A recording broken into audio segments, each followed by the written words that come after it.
Hi friends, ఈరోజు నా వెనక ఉన్న తోట ఏదంటారా? నీ ఆకులున్న అరటి అనే తోటలోకి మనం వెళ్ళబోతున్నాం. ఒకసారి చూపిస్తా చూడండి మొత్తం మీకు క్లియర్గా. ఇదే అండి నీ ఆకులున్న అరటి తోట. ఇది వచ్చేసి కడుపుతో ఉందండి. దీని లోపల అరటికి ఎలా ఉంటుంది ఇదే. ఇక్కడ చూడండి, అమ్మ బాబో ఇది భయంకరంగా ఉంది.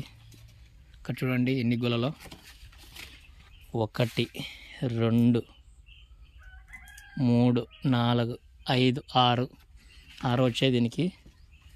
చూడండి మొత్తం చూస్తే నాకే భయం ఉంది. ఇక్కడ ఏమున్నా కూడా మొత్తం అన్నీ అరటిగెలలే.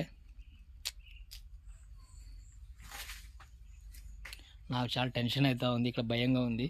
ఇక్కడ చూడండి మీరే, మనిషి ఈ వారం నుంచి ఆ వరకు కొంచెం సపోర్ట్ చేయండి ఫ్రెండ్స్ ప్లీజ్. ఇలాంటి కొత్త